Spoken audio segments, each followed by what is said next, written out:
I hate lawyers.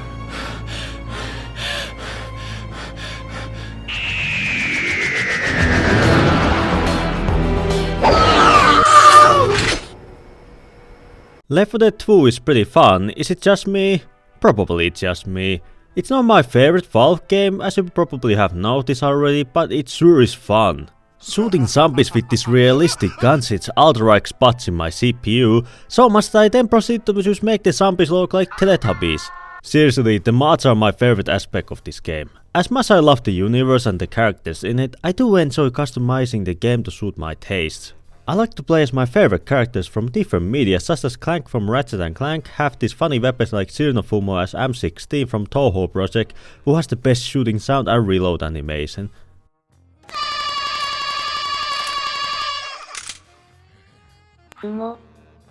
But most importantly, play on these custom levels from TF2.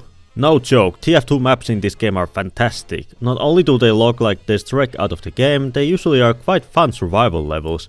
TF2 maps are usually for deathmatching, so they quite well fit into Left 4 Dead survival mode. I kind of have ignored this mode in my 7 hours of playing this game, which majority of the time has come when my dad was using my account to play it, as this is like the only game he plays, and getting a high score on these maps were fun. So I want to show you these custom levels, and because there were so many of them, if this video reaches, let's say, 1k views and 50 likes, I will make a second part showcasing more. Before I cover the first map of this video, I want to again tell you all that I'm close to reaching 5k subs, and there will be a special TF2 video about Double Cross map, so if you want to see that, I'd recommend hitting the subscribe button with a frying pan. I hate small towns. Harvest is lovingly ported over to Left 4 Dead 2 on 14th of March 2020 by Generic Tech, and it's actually my favorite way of playing it. It's a very crappy map in TF2, but makes for quite a fun survival level, and there have been some changes made it, so it will be better suited for this game. The spawn building has a new backroom and a small spot in the attic. The barn house has been expanded a bit, such as the upper floor being bigger and having a new window that leads to the roof. There is a new exit that leads to a side shed, which also has a new exit, probably because you don't want to get stuck inside during the hordes. How this map starts is you interact with the radio at the spawn and then you survive as long as you can. I found that camping the upper floor of the barn house works the best, as it gives you high ground and plenty of space to avoid special infected like Merasmus smokers, melon spy jockeys, engineer chargers, and of course demo man tags with demo mesa team playing.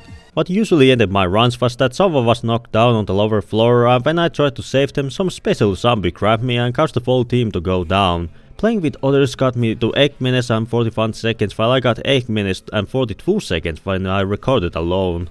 Honestly, Harvest makes for a great survival level, and I really like my time playing on it, which is funny to hear as it's one of the worst maps in TF2, so I'm glad that someone managed to make it enjoyable in different game at least.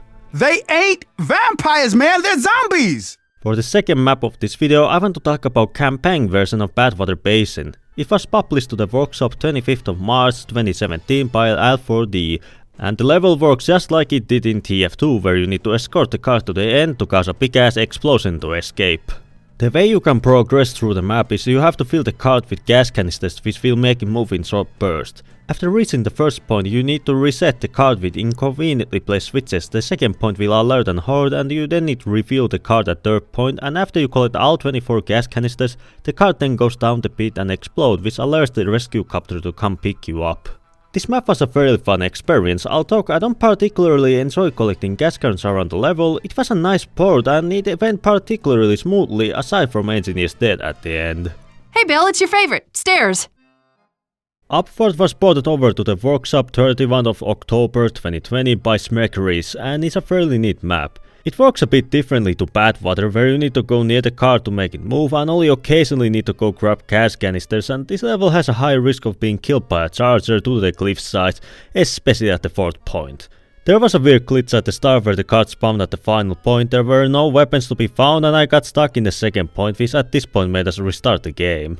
Second time everything went as planned. There weren't many problems aside from nearly getting killed by Hunter Soldier and one teammate already dying. So we pushed the car to the end, and instead of immediately blowing up, it gives you some time to run away, but we all die at the end, which then forces us to replay the map again, which let me tell you was not entirely fun because the car moves painfully slow. In our third try we managed to win the game, and the explosion was rather anticlimactic if you ask me.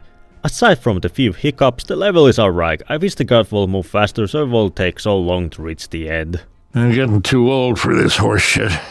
For our final map, I want to cover Lakeside event, or Ghost Fort in short. It's brought to us again by Generic Tech, who published the level to the workshop on the 31st of October 2020, and instead of being a Left 4 Dead 2 survivors map, it's now with Left 4 Dead 1 survivors. I really like Lakeside, as it's my favorite COD level in TF2, so being able to play it on Left 4 Dead 2 was really fun. It's pretty much the same as it's in TF2, except the pit room has ladder that helps you access the upper floor, which has Sniper's Collection there. And the Pit of Death has 4 planks that makes it a bit safer to cross, and yes, if you jump from a certain angle you can fall down to the pit, and while I do think it's funny as hell, it's a bit of a shame that it doesn't launch you from the tower just like it does in TF2. This map is fun to survive in, just like with Harvest, as the pit room and forts offer some quite fun camping spots. You'd think camping the room with the giant death pit would be a bad idea, but no, it was actually quite an effective spot to be in, as the special infected had a tendency to fall down more often than bringing any of the survivors down with them. The forts were just like the Harvest roofs, lots of high ground and many ways to escape if things go south, and frankly what tended to kill my runs was one butt being grabbed by the special infected, so the rest will try to go save it, only to go down quickly as well. My best time for this level with others was around 3 minutes and 1 second, but when I decided to lock in and play alone with bots, I reached 8 minutes and 58 seconds, only 1 minute and 2 seconds away from the golden trophy, which I will happily attempt to get at some point. Ghost Fort in TF2 also has the classic problem of not being entirely too fun to play in, this time for different reasons, but I do think if you want a fun survival map to play with your mates, you should give it a try. And that's all the maps for today. I really like my time with this for the most part, as I had to record these levels 3 times in total. First was because certain someone decided to fuck around, which caused us to only survive like max 3 minutes. Second was needed to fix the first mistake, and third was finally because I needed to record everything again with TF2 mercenaries. Aside from those hiccups, I really like these levels. It's pretty surprising how well TF2 maps translate into fun Left 4 Dead 2 survival levels. I know I might be wrong if you were to ask a veteran of this game, as I am more of a casual, but really I do recommend trying these levels. There are lots of TF2 maps in the workshop that I want to try out at some point, so again, if this video does well, I will happily do a second part. So like the video if you enjoyed it, comment down below with your own favorite maps from today, subscribe if you want to see more sourced games in general, and have a nice day.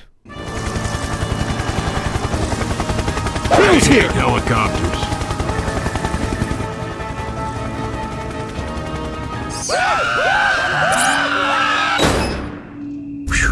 Good thing I'm indestructible.